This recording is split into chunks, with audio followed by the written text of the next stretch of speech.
देखो इधर प्रश्न नंबर 8 है परमेय संख्याओं 5/7 ये 5/7 परमेय संख्या है और 9/11 के बीच तीन अलग अलग अपरमेय संख्या ज्ञात करना है। ठीक है, ये परमेय संख्या है, इनके बीच में तीन अपरमेय संख्या ज्ञात करना है।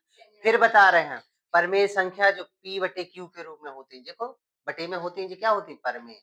अपरमेय वो होती हैं जो दशमलव के बाद रुकती नहीं है, अनंत तक जाती है। जैसे अभी तीन अपरमेय संख्या हमने लिखी थी ना।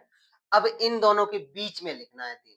तो देखो पहले क्या करते हैं, 7 का भाग दे दो 5 में, 7/5 है ना, 5/7 है, 5/7 मतलब 7 का भाग दे दे रहे 5 में, भाग नहीं रहा, दशमलव आ जाएगा इधर 0, 7 9 35, 7 6 49, 7 7 49, 7 7 49, कितना बचा 1 10 हो गया, 7 एकम 7 हो गया, फिर 3 बचे हैं और कितने हो जाएंगे 7 चौको 28। ऐसा करते हैं इतनी तक रोक लिया, देखो पता नहीं कहाँ तक जाए ना जाए, अनंत तक जाए नहीं जाए, ठीक है उस पर ध्यान मत दो।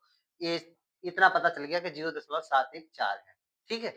और दूसरी निकालेंगे 9/11 को 11 का भाग देंगे 9 में, तो क्या 0.0 इधर 90 हो जाएंगे, 11 8 88 हो गए, कितने बचे 2 0, 11 एकम 11 हो गए हैं, बचे 9, फिर 11 8 फिर 88 हो गए हैं, तो 2 बचे हैं। और ऐसे ही शायद बढ़ते जाएंगे इन पढ़ाई का, ठीक है, जितने भी बचे हों 0.81 बच रहा है, ठीक है, ठीक है इतना हुआ। इसका मतलब है 0.714 डॉट डॉट डॉट और 0.8181 डॉट डॉट डॉट, इसके और इसकी बीच की अपर में लिखना। तो 7 1 है तो 7 2 से शुरू कर दे रहा है, 0.72 072 0072 डॉट डॉट डॉट, एक लिख गई, एक लिख गई।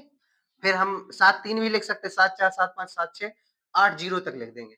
तो तुम एक लिख दो 7 3 का लिख दो और एक लिख दो 7 7 का लिख दो बढ़ा के, लिख दोगे क्योंकि ये बीच में आएंगी ना इसके, ठीक है हमें लिखे दे रहे हैं, तुम लिख दो।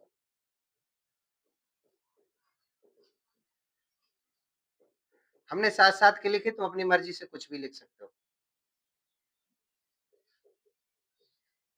ये 3 लिख गई हैं, 3 निकालने को कहा था, हाँ 3 निकालने को कहा था, इनके बीच की 3 निकाली।